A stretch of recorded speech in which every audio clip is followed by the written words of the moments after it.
Si vous devez créer cette année une application mobile, est-ce qu'il vaut mieux utiliser un outil graphique qu'on appelle aussi un outil no-code pour créer cette application, ou est-ce qu'il vaut mieux, en tant que développeur, donc peut-être apprendre la programmation et en tant que développeur, programmer votre application de A à Z pour la publier sur l'App Store et le Play Store? C'est la question qu'on va se poser aujourd'hui.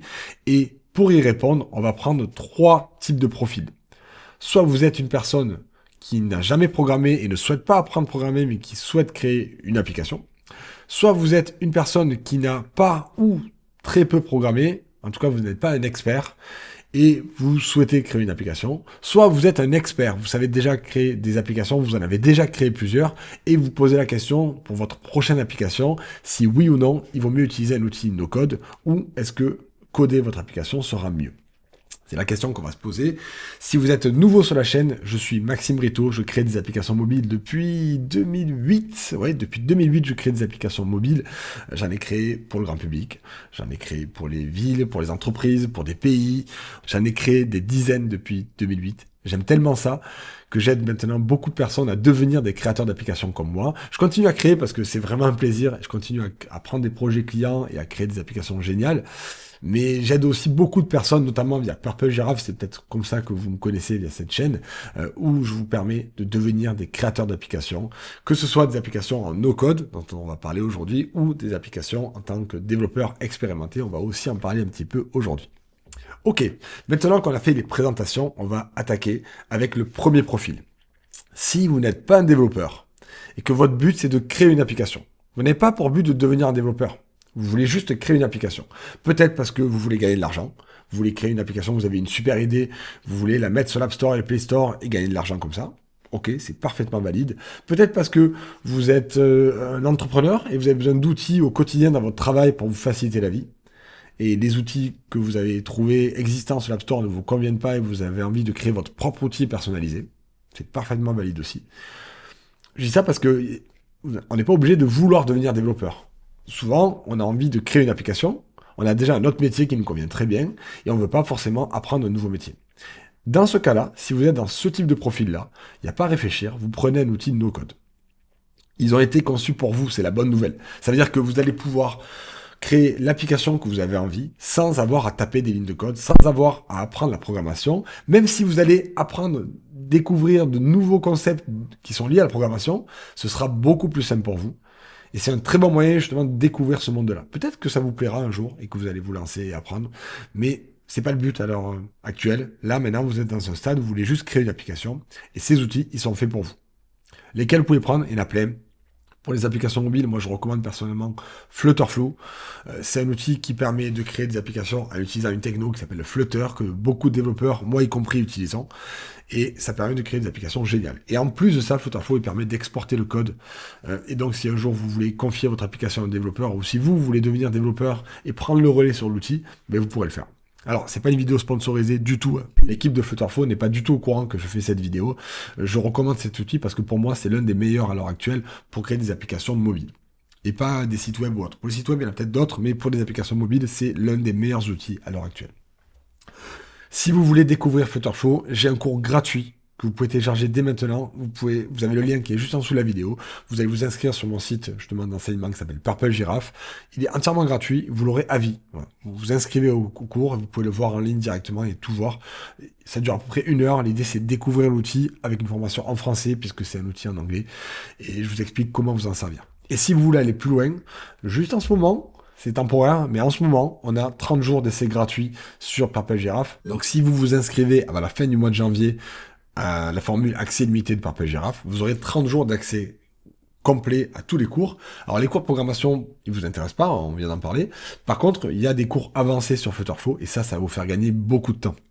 Donc profitez-en, profitez de cette période gratuite et je pense que pour Flutterflow, vous avez besoin que d'1 mois. Ça suffit, parce que justement, c'est un outil simple à utiliser. Donc, ça vous coûtera rien. Pensez à vous désinscrire à la fin du mois, à part si finalement, la programmation, vous découvrez que ça vous plaît à fond les ballons et vous voulez continuer. Dans ce cas-là, oui, vous pouvez rester abonné. Je serais content de vous avoir parmi nous.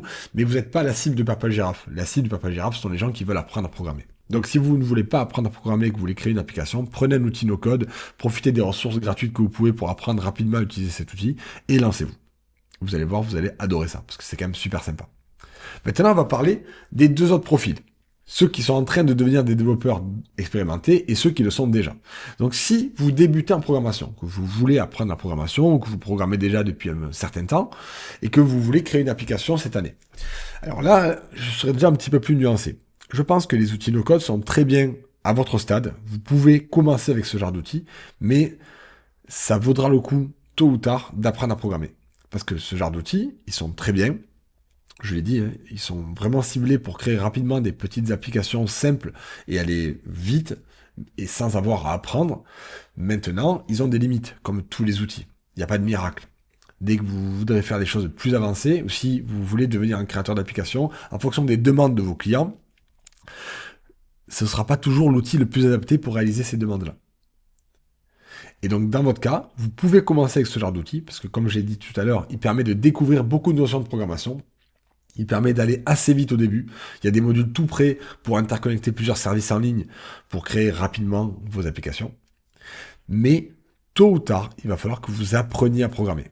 Et donc, ce que j'ai dit tout à l'heure sur Purple Giraffe, hein, je vous dis pour vous aussi, et là, vous, du coup, vous êtes dans la cible, vous êtes en plein dans la cible de Purple Giraffe, profitez de l'offre gratuite pour découvrir à la fois les outils no-code, mais aussi les cours de programmation. Profitez-en. Et vous, je sais que vous allez adorer, que vous allez rester, j'en suis sûr. C'est pour ça que je propose un mois gratuit.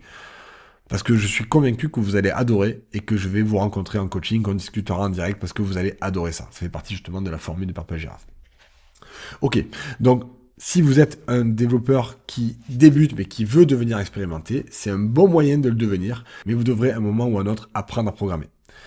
Et donc, vous pouvez utiliser ce genre d'outil pour découvrir, mais si vous devez créer une application cette année, je pense que c'est intéressant de la créer en code. Ça va vous former, ça va être très très formateur pour vous et ça sera intéressant. Dernier profil, si vous êtes un développeur expérimenté, vous avez déjà créé 1, 2, 3 applications plus, vous savez ce que vous faites, vous êtes ultra efficace avec vos outils. Est-ce que vous devez utiliser un outil no-code? Est-ce que c'est intéressant pour aller vite, pour créer plusieurs applications pour certains clients ou pour des applications grand public que vous voulez lancer? Eh bien, ça va dépendre. Pour moi, il y a un seul cas dans lequel, si vous êtes un développeur expérimenté, il vaut mieux utiliser un outil no-code. Ce cas-là, c'est pour tester des prototypes. Si vous avez une idée d'application que vous voulez lancer en perso, sans passer par un client, ou alors vous avez un client qui est prêt à mettre très très peu au début pour juste tester un concept avant de vous missionner pour une grosse mission qui sera un peu plus coûteuse. Dans ce cas-là, ça peut être intéressant d'utiliser un outil no-code. Mais dans tous les autres cas, par expérience personnelle, à chaque fois que j'ai voulu faire des choses avancées dans des outils no-code, je me retrouve frustré. Parce que je sais que j'irai plus vite à le faire au clavier avec mon Flutter habituel ou avec mon Swift habituel. Je serai beaucoup plus à l'aise. Pourquoi? Parce que ces outils, on en parle depuis le début de la vidéo, ils ont été conçus pour des débutants. Ils permettent d'aller très vite pour des débutants. Mais quand je dis vite pour des débutants, c'est vite par rapport au temps qu'ils mettraient en tant que débutant pour créer des applications. Vous êtes un développeur expérimenté. Vous allez déjà très vite. Et donc pour vous, c'est rarement intéressant d'utiliser des outils graphiques. Il vaut mieux, à la limite, utiliser des outils d'IA qui vous permettent de coder plus vite, parce que vous savez ce que vous devez faire, et c'est juste le temps de frappe qui sera réduit si vous utilisez correctement des outils d'IA. Peut-être qu'on fera quelques vidéos un peu plus récentes sur ce sujet, parce que c'est un sujet que j'adore, les outils d'IA. Il vaut mieux, à mon avis, utiliser un outil d'IA et tout faire en code, si vous savez bien maîtriser votre SDK et votre outil de développement habituel, plutôt que d'utiliser ce genre d'outils graphiques. Parce que les outils graphiques, ce sont souvent des outils web. Ça a été préparé pour des choses basiques, mais dès qu'on veut aller au-delà, ils permettent de le faire. Hein. On a des outils très poussés en no-code. On peut quasiment tout faire maintenant en no-code. Mais pour faire des choses avancées, ça demande plein d'étapes, plein de formulaires, plein de ci, plein de mi, alors qu'en fait, la même chose en code, quand on sait le faire, ça va vite. Et donc, encore une fois, hein, quand on choisit un outil, on essaie d'être pragmatique, on n'est pas dogmatique, on essaie de trouver l'outil le plus adapté à la situation, celui qui me fera gagner le plus de temps. Eh bien, dans le cas d'un développeur qui maîtrise parfaitement ses outils de code, prendre un outil no-code que potentiellement il maîtrise un peu moins et qui en plus va être un outil web avec un simulateur web, avec plein de choses qui vont ralentir un petit peu l'utilisation au quotidien, eh bien, dans ce cas-là, moi je pense qu'on perd plus de temps que ce qu'on gagne. Donc je vais pas vous dire n'utilisez pas ce truc-là, c'est pour les débutants en tant que codeur, il faut pas, c'est pas bien, nous on est des vrais. Non, c'est pas ça que je vous dis. Je vous dis juste, dans ce cas précis, vous n'allez pas forcément gagner du temps, vous allez plutôt en perdre. En tout cas, c'est l'impression que j'ai sur. Vous voyez, quand j'ai enregistré les cours avancés de Flutterflow, pour Purple Giraffe, j'avais ce sentiment-là de dire, ah oui, ok, effectivement, ça marche, on peut le faire. Mais waouh, si j'avais dû le faire en code, peut-être ça aurait été plus rapide. Et surtout sur la partie graphique. Parce qu'on a l'impression que ces outils ils sont bien pour la partie graphique parce qu'il y a des templates qui permettent de faire glisser des écrans, etc. Mais quand on gratte un peu la surface, on se rend compte que ces templates, il faut souvent les personnaliser, il faut changer des petits trucs. Et là, on est sans arrêt en train de chercher dans les formulaires comment faire ci, comment faire mi. Quand on a beaucoup de boutons, on a une liste d'événements à trouver. Enfin, honnêtement, on perd du temps. En fait, les problèmes qu'on a en code quand on est mal organisé, qu'on a des fichiers trop longs et qu'on se perd dans nos fonctions, nos classes, etc. Et bien on va les retrouver dans cet outil-là. Quand l'application devient grosse, on se retrouve avec des tas de choses éparpillées partout et on a du mal à les retrouver. On navigue entre les écrans pour trouver dans les formulaires. Et donc c'est là que je trouve qu'on serait mieux finalement à rester en code quand on sait bien coder, qu'on est bien organisé, qu'on a une architecture logicielle où on est bon dans ce cas-là. Et bon, ça vous le savez, on a d'autres vidéos sur le sujet, chez Purple Giraffe, je suis un fanatique de ça. Et donc, voilà, vous savez que c'est un truc qui me plaît. Et c'est peut-être pour ça aussi que mon avis est biaisé. Et peut-être que vous aurez un avis différent, n'hésitez pas à me le dire en commentaire. Mais je pense que plus on devient expérimenté, moins ces outils nous apportent. Et plus ils vont nous freiner. Voilà mon avis. Donc vous voyez, hein, en fonction de votre profil, soit c'est une super idée, et plus on va évoluer dans le monde de la programmation, moins ces outils vont nous apporter, et je pense que arrivé à un certain niveau, ils vont plus vous freiner qu'autre chose. Voilà le résumé de cette vidéo, j'espère qu'elle vous a plu.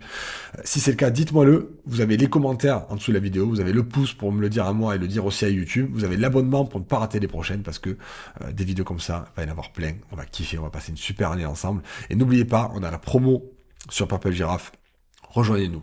Gratuitement, vous avez 30 jours d'essai gratuit, ça vous coûte rien. Vous avez accès à tous les cours, vous avez accès au coaching, on va pouvoir se voir en direct, vous avez accès au meet-up.